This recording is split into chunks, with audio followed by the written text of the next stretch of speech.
اعوذ باللہ من الشیطان الرجیم بسم اللہ الرحمن الرحیم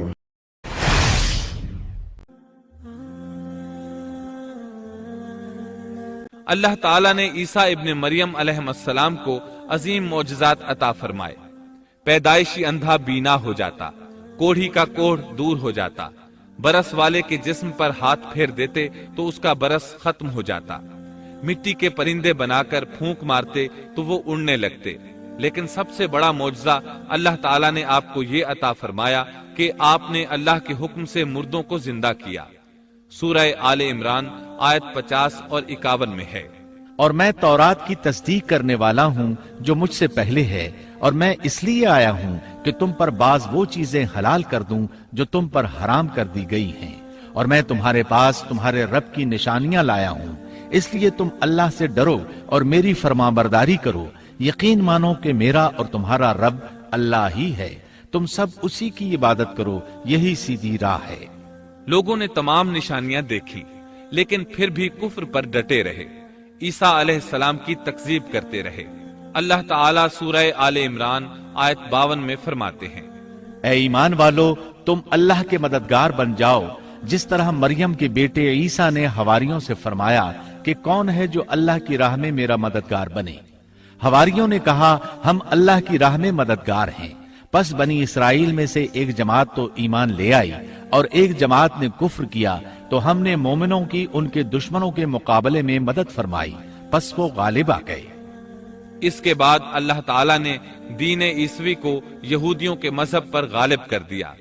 جب لوگوں نے کفر کیا اس وقت صرف حواری آپ پر ایمان لائے تھے، ان کی تعداد صرف 12 تھی۔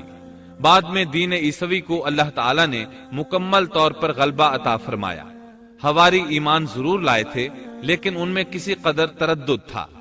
اللہ تعالیٰ سورۃ المائدہ آیت 111 تا 115 میں فرماتے ہیں، اور جب میں نے حواریوں کو حکم دیا کہ تم مجھ پر اور میرے رسول پر ایمان لاؤ، انہوں نے کہا ہم ایمان لائے اور آپ گواہ رہیے کہ ہم پورے فرمانبردار ہیں۔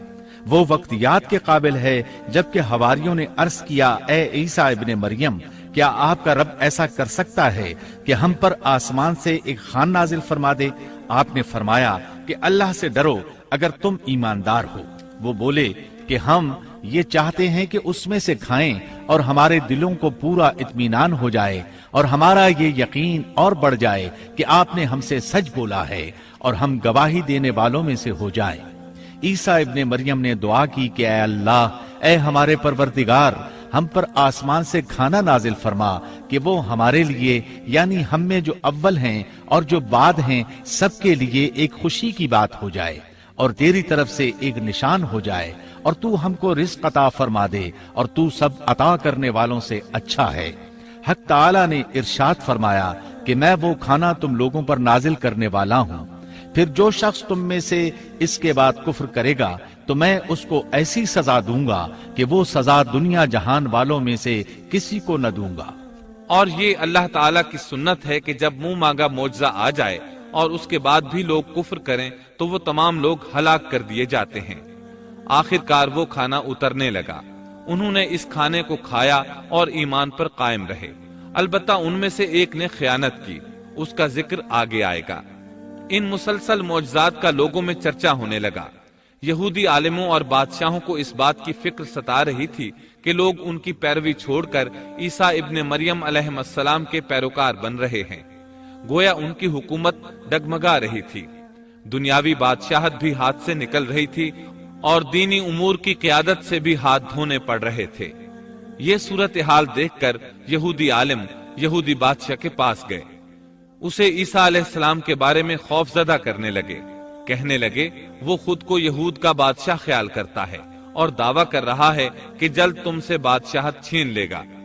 بادشاہ کو اپنی حکومت کی پڑ گئی، اس نے حکم دیا اسے سولی پر چڑھا دو۔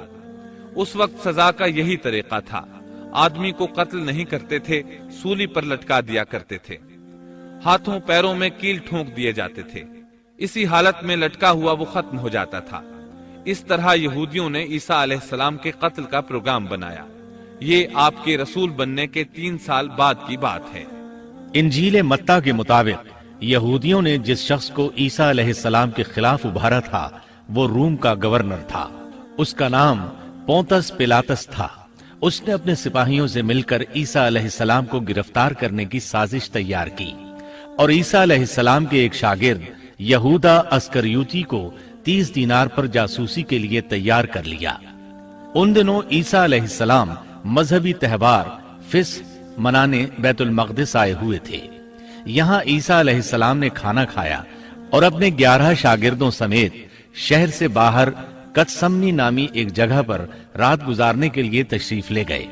پھر اپنے شاگردوں سے الگ ہو کر اللہ سے یوں دعا کی، اے میرے اللہ، اگر ہو سکے تو یہ پیالہ یعنی موت مجھ سے ٹل جائے۔ اس کے جواب میں تسلی نازل ہوئی۔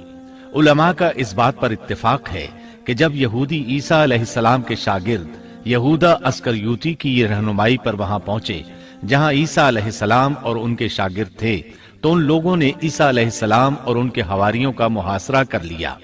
عین اسی وقت اللہ تعالیٰ نے عیسیٰ علیہ السلام کو آسمان پر اٹھا لیا اور مخبری کرنے والے عیسیٰ علیہ السلام کے شاگرد یہودا پر عیسیٰ علیہ السلام کی مشابہت ڈال دی گئی۔ چنانچہ حکومت کے اہلکاروں، یہودیوں، حتیٰ کہ خود حواریوں نے بھی اسی کو عیسیٰ سمجھ لیا اور اسی کو لے جا کر پھانسی پر چڑھا دیا، جیسا کہ سورۃ النساء میں اللہ تعالیٰ فرماتے ہیں، اور اس وجہ سے بھی ہم نے ان پر لعنت کی کہ انہوں نے کہا کہ ہم نے مسیح ابن مریم جو کہ اللہ کا رسول ہے اسے قتل کیا ہے، حالانکہ نہ انہوں نے اسے قتل کیا اور نہ سولی دیا، لیکن ان کو شبہ پڑ گیا، اور جو لوگ اس میں اختلاف کر رہے ہیں وہ خود شک میں ہیں، انہیں حقیقت حال کا کچھ علم نہیں، محض ظن کے پیچھے لگے ہوئے ہیں، اور یہ یقینی بات ہے کہ انہوں نے عیسیٰ ابن مریم کو قتل نہیں کیا تھا، بلکہ اللہ نے اسے اپنی طرف اٹھا لیا تھا، اور اللہ بہت زور آور اور حکمت والا ہے۔ عیسائی اور یہودی اس بات پر متفق تھے کہ عیسیٰ علیہ السلام کو سولی چڑھا دیا گیا ہے، لیکن ان میں تھوڑا سا اختلاف تھا۔ یہودی کہتے تھے کہ وہ قتل ہو گئے ہیں، جبکہ عیسائی کہتے تھے کہ وہ 3 دن تک مردہ رہنے کے بعد زندہ ہوئے اور آسمان پر چلے گئے۔ اللہ تعالیٰ نے ان دونوں گروہوں کی تردید کرتے ہوئے فرمایا کہ یہ شک میں مبتلا ہیں، در حقیقت یہ لوگ عیسیٰ علیہ السلام کو گرفتار نہ کر سکے تھے۔ بہرحال عیسیٰ علیہ السلام کے آسمان پر اٹھائے جانے کے بعد یہود غالب آ گئے اور دین عیسوی کی اشاعت پر پابندی لگا دی۔ البتہ خفیہ طور پر لوگ اس دین سے آگاہی حاصل کرتے رہے اور یہ سلسلہ 240 سال تک یوں ہی چلتا رہا، یہاں تک کہ ایک بادشاہ نے عیسائی مذہب قبول کر لیا۔ وہ ملک روم کا بڑا بادشاہ تھا۔ اس وقت دین عیسوی خوب پھیلا، لیکن اس بادشاہ نے دین میں شرک والے کچھ طریقے شامل کر دیے۔ ایک روایت کے مطابق وہ 240 سال تک توحید پر قائم رہے۔ یہ بادشاہ قسطنطنیہ پہنچا، وہاں عیسوی مذہب کو اپنے اقوال کے ساتھ زندہ کرنا چاہا۔ اس بادشاہ نے علماء، درویشوں اور پادریوں کو منتخب کیا۔ اس وقت ظاہری اور واضح کفر کے دروازے کھل گئے۔ پھر عیسائیوں کے 3 فرقے بن گئے۔ ایک کہنے لگا ہمارے درمیان اللہ نے اپنی مرضی کے مطابق کچھ عرصہ قیام کیا، پھر آسمان پر چلا گیا، ان لوگوں کو یعقوبیہ کہتے ہیں۔ دوسرے گروہ نے کہا ہمارے درمیان اللہ کے بیٹے نے جب تک چاہا قیام کیا اور پھر اللہ نے اسے اپنی طرف اٹھا لیا، انہیں نستوریہ کہتے ہیں، اور ان کی کثرت ہوئی۔ اکثر نصارہ کا یہی عقیدہ تھا۔ اور تیسرا فرقہ کہنے لگا ہمارے درمیان اللہ کی منشا کے مطابق کچھ عرصے تک اللہ کا بندہ اور اس کا رسول رہا، پھر اسے اللہ نے اپنی طرف اٹھا لیا، اور یہی لوگ در حقیقت مسلمان تھے، انہیں موحدہ کہتے ہیں۔ ان کی انجیل میں شرک اب تک نہیں پایا جاتا۔ ان کی انجیل کا نام انجیل برناباس ہے۔ نصارہ کا یہ فرقہ سب سے قلیل تعداد میں ہے۔ ابن عباس رضی اللہ عنہما کہتے ہیں ان دونوں فرقوں نے تیسرے فرقے پر دھاوا بول کر ان میں اکثر کو قتل کر دیا۔